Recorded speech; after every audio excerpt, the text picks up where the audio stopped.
Hello నమస్తే. ఉన్న ఇంటిని చక్కబెట్టుకోలేక ఆ ఉన్న ఇంటిని గాలికి వదిలేసి కొత్త ఇల్లు కట్టుకుంటందుకు పోయినట్టు తెలంగాణలో కూడా అచ్చం పరిస్థితి ఇట్లనే ఉంది. నిన్న మనం మాట్లాడుకున్నాం ఉన్న సిటీని హైదరాబాద్లో నివాసం ఉంటున్న వాళ్ళని గాలికి వదిలేసి నివాసమైన సిటీని గాలికి వదిలేసి ఫ్యూచర్ సిటీ కడతా అని చెప్పేసి బయలుదేరిండు ముఖ్యమంత్రి రేవంత్ రెడ్డి.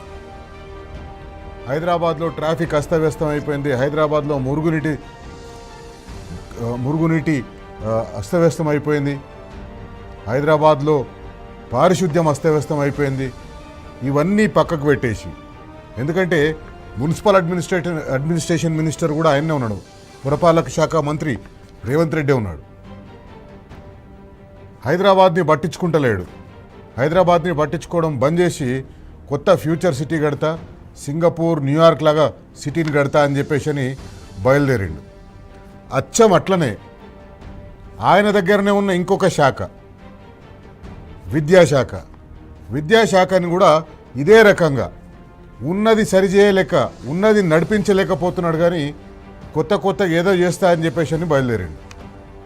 పాపం గవర్నమెంట్ స్కూల్ టీచర్లు సోమవారం నుంచి స్కూళ్ళు మొదలవబోతున్నాయి.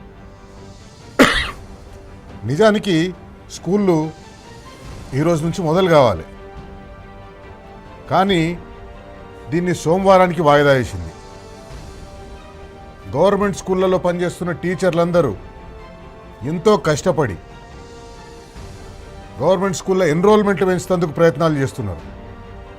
కానీ ముఖ్యమంత్రి రేవంత్ రెడ్డి ఆ శాఖ మీద అసలు సమీక్షలే నిర్వహిస్తలేడు. ఏ రకంగా కూడా ఆ శాఖల పట్ల ఆసక్తి చూపిస్తలేడు.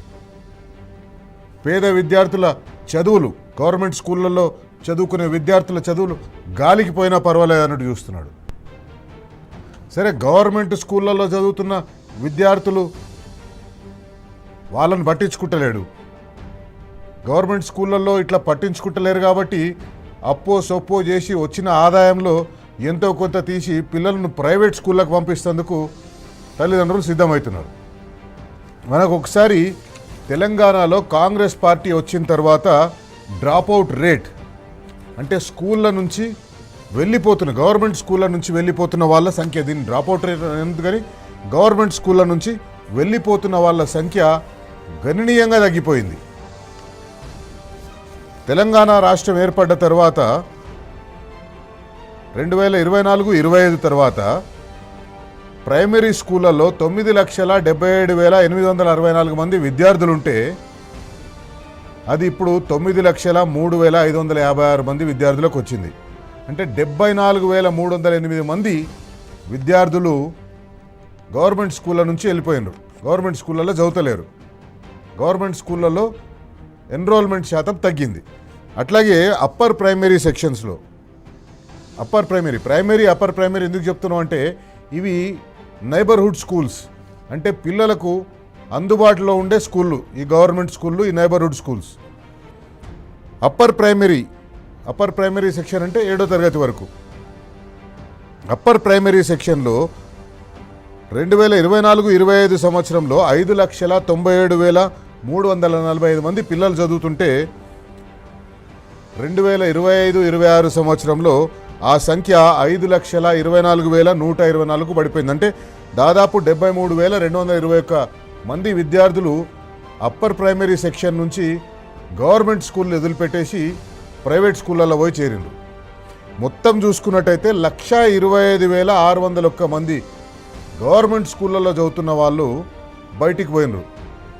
ఆ స్కూళ్ళను పట్టించుకోక, ఆ స్కూళ్ళల్లో ఉండే టీచర్లు పడుతున్న కష్టాన్ని పట్టించుకోక, ఆ స్కూళ్ళల్లో పెట్టవలసిన టాయిలెట్లను పెట్టక, ఆ స్కూళ్ళల్లో మెయింటైన్ చేయవలసిన టాయిలెట్లను మెయింటైన్ చేయక, ఈ రకంగా స్కూళ్ళు వదిలిపెట్టేసి పిల్లలు వెళ్ళిపోతుంటే ముఖ్యమంత్రి ఏమో ఎన్రోల్మెంట్ శాతం తగ్గింది కాబట్టి స్కూళ్ళనే ఎత్తేస్తామంటాడు.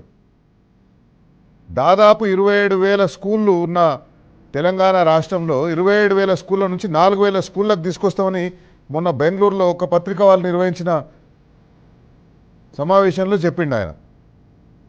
తగ్గించేస్తున్నా, మొత్తం ఫ్రీ బస్ ఇచ్చేస్తా, పిల్లలు ఎందుకు అడవి పికప్ చేసుకుంటాము, పిల్లలు ఇంటికి వెళ్ళి వచ్చేసి ఏదో మండల కేంద్రంలోనో లేకపోతే మండల కేంద్రానికి దగ్గరగా ఉన్న ఇంకొక కేంద్రంలోనో పిల్లలు అక్కడ ఒక పెద్ద స్కూల్ కడతాం, ఆ స్కూల్లోనే చదువుకుంటారని చెప్తారు. ఇక ప్రైవేట్ స్కూళ్ళకు వద్దాం. ప్రైవేట్ స్కూళ్ళకు వచ్చిన తర్వాత ఫీజులు నియంత్రిస్తామని చెప్పేసి అని అధికారంలోకి వచ్చింది కాంగ్రెస్ పార్టీ. ప్రైవేట్ స్కూళ్ళలో ఫీజులను నియంత్రిస్తామని. ఇప్పటి వరకు అధికారంలోకి వచ్చిన 2.5 సంవత్సరాల్లో ఒక్కసారి కూడా ప్రైవేట్ స్కూల్ యాజమాన్యాలతోటి మాట్లాడలేదు. వాళ్ళ కష్టాలేంది, వాళ్ళ నష్టాలేంది, వాళ్ళ సుఖాలేంది తెలుసుకోలేదు. ప్రైవేట్ స్కూళ్ళలో చదివిస్తున్న పిల్లల తల్లిదండ్రులు ఫీజులు ఎట్లా కడుతున్నారు, ఎంత కడుతున్నారు, ఎంతైతే కట్టగలుగుతారు, ఎంత మనం వాళ్ళని కట్టేటట్టుగా చేయాలి, ఫీజులు ప్రైవేట్ కాలేజీలు ప్రైవేట్ స్కూళ్ళు ఇబ్బడి ముబ్బడిగా పెంచకుండా ఉండేటట్టుగా ఏం చేయాలి, వేటి గురించి కూడా ముఖ్యమంత్రి రేవంత్ రెడ్డి పట్టించుకున్న పాపాన పోలేదు. ఇప్పుడు ఏమైపోయింది?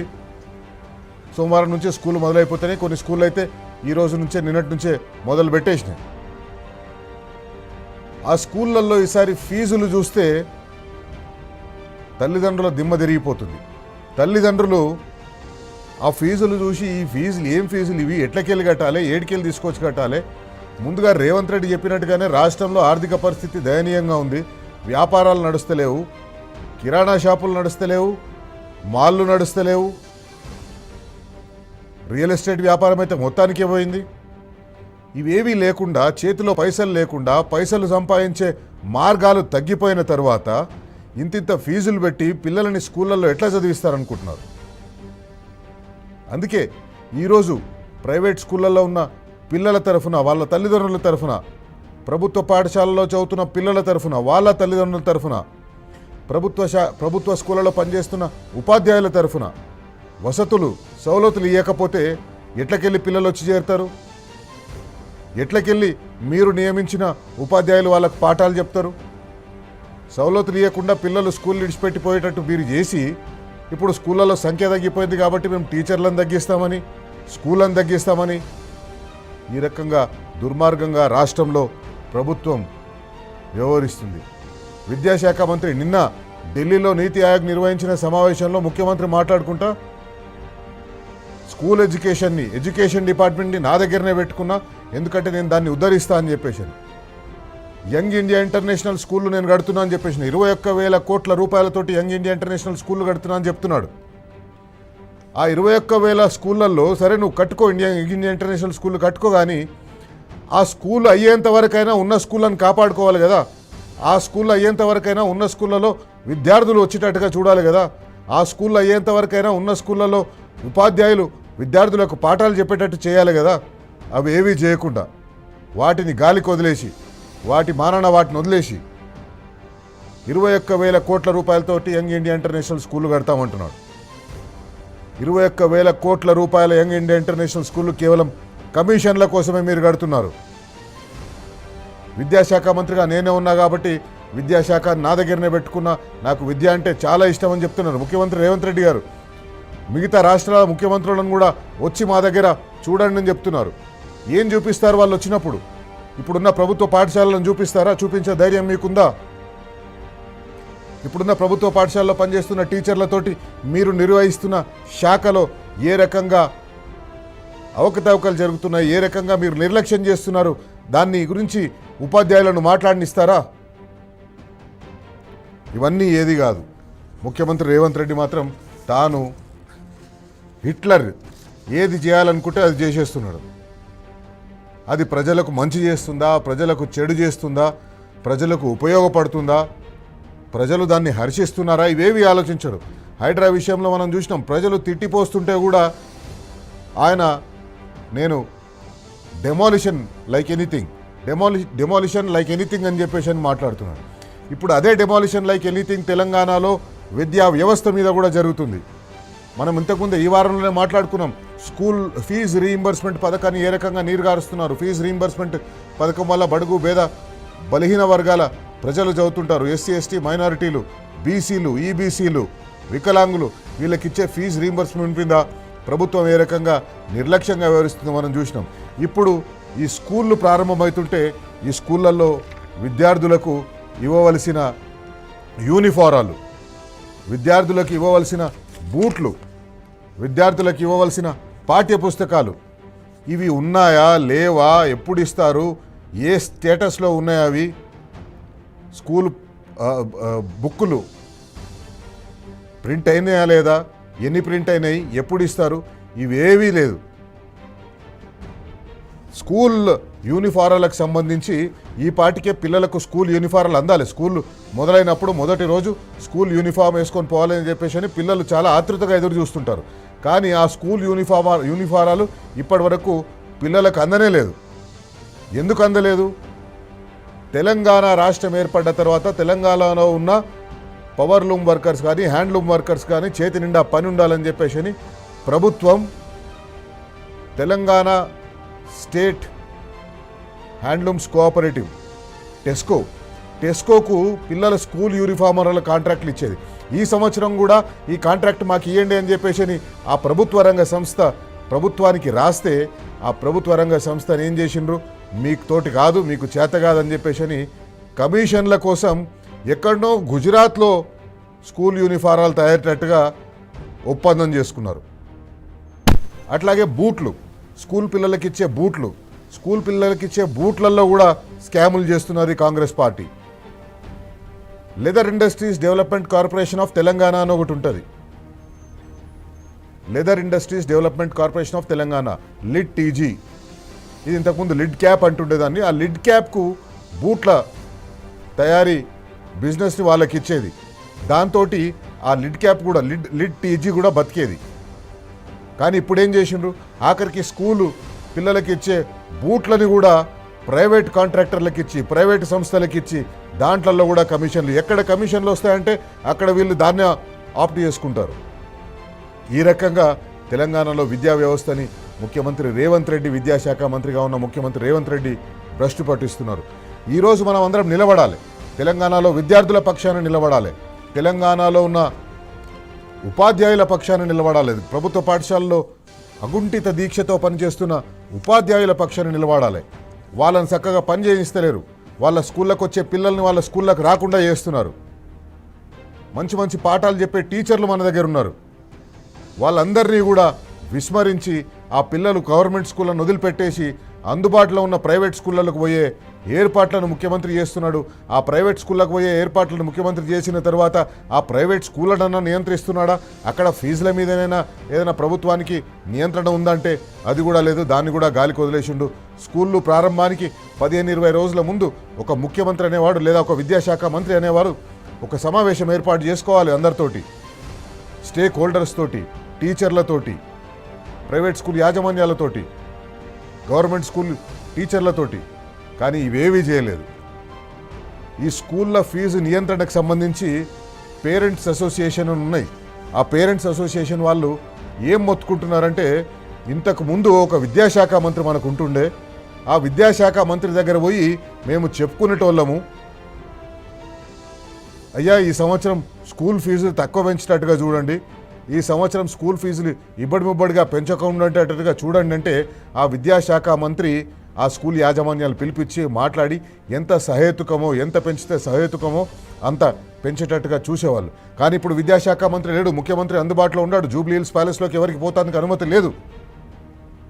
కమాండ్ కంట్రోల్ సెంటర్లో కూర్చుంటాడు, కమాండ్ కంట్రోల్ సెంటర్లోకి ఎవరికి పోతానికి అనుమతి లేదు.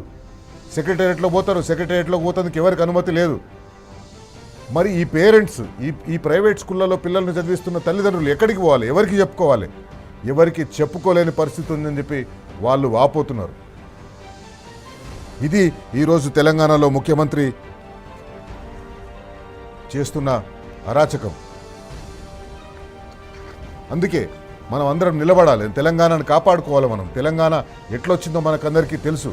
వచ్చిన తెలంగాణలో గత 10 సంవత్సరాల్లో విద్యాశాఖ, విద్యారంగం ఎట్లా అభివృద్ధి చెందిందో మనం చూసినాం. కానీ ఇప్పుడు మళ్ళా తిరోగమన దిశలో తెలంగాణ ప్రయాణిస్తుంది, తిరోగమన దిశలో తెలంగాణ పోతుంది. తెలంగాణ విద్యార్థులకు లభించవలసిన విద్యా సదుపాయాలు లభిస్తలేవు. ఏ స్థాయిలో అయితే తెలంగాణ విద్యార్థులు చదువుకోవాలనో ఆ స్థాయిలో చదువుకుంటలేరు. అందుకే విద్యార్థుల పక్షాన, తల్లిదండ్రుల పక్షాన, గవర్నమెంట్లు పనిచేస్తున్న టీచర్ల పక్షాన, ప్రైవేట్ స్కూళ్ళలో పనిచేస్తున్న టీచర్ల పక్షాన, వీళ్ళందరి పక్షాన మన ముఖ్యమంత్రి రేవంత్ రెడ్డిని బరాబర్ అడగాలి. ముఖ్యమంత్రి రేవంత్ రెడ్డి గారు, ఎందుకు మీరు తెలంగాణలో విద్యార్థులకు విద్యను దూరం చేస్తున్నారు? మీ ఉద్దేశం ఏంది? ఎవరిని బాగు చేయాలని? అటు ప్రైవేట్ స్కూళ్ళని బాగు చేయాలని చేస్తున్నారంటే ప్రైవేట్ స్కూళ్ళని బాగు చేయాలని కాదు. ప్రైవేట్ స్కూళ్ళలో పంపించే తల్లిదండ్రులకు సహాయంగా ఉంటున్నారా అంటే అది లేదు. అందుకే బరాబర్ అడుగుదాం ఈరోజు మన కార్యక్రమంలో ముఖ్యమంత్రి రేవంత్ రెడ్డిని. ప్రభుత్వ బడులు మూసివేస్తా అంటున్నావు కదా రేవంత్, అంటే పేదవాళ్ళు ఎక్కడ చదువుకోవాలి? వాళ్ళు అసలు చదువుకోవద్దా? విద్యాశాఖను నీ దగ్గరనే పెట్టుకొని నువ్వు ఉద్ధరిస్తున్నదిదా? బరాబర్ అడుగుదాం.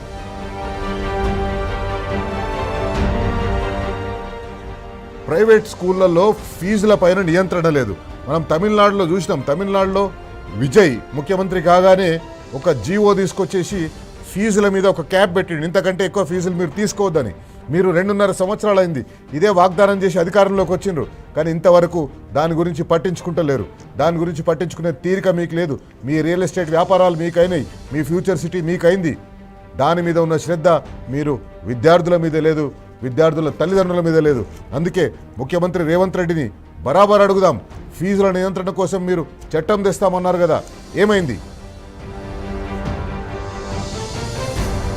కేసీఆర్ హయాంలో నాణ్యమైన విద్యకు పేరుగాంచిన గురుకులాలను విధ్వంసం చేసింది కాంగ్రెస్ పార్టీ ప్రభుత్వం. ఈరోజు ఆ గురుకులాలకు పిల్లల్ని పంపాలంటే తల్లిదండ్రులు భయపడుతున్నారు, గురుకులాలకు పోవాలంటే పిల్లలు భయపడుతున్నారు. అక్కడ ఫుడ్ పాయిజనింగ్ కేసులు అవుతున్నాయి, ఎలుకలు కొరుకుతున్నాయి, పాములు గరుస్తున్నాయి. ఇంత నిర్లక్ష్యం ఎందుకు ముఖ్యమంత్రి రేవంత్ రెడ్డి గారు? బరాబర్ అడుగుదాం.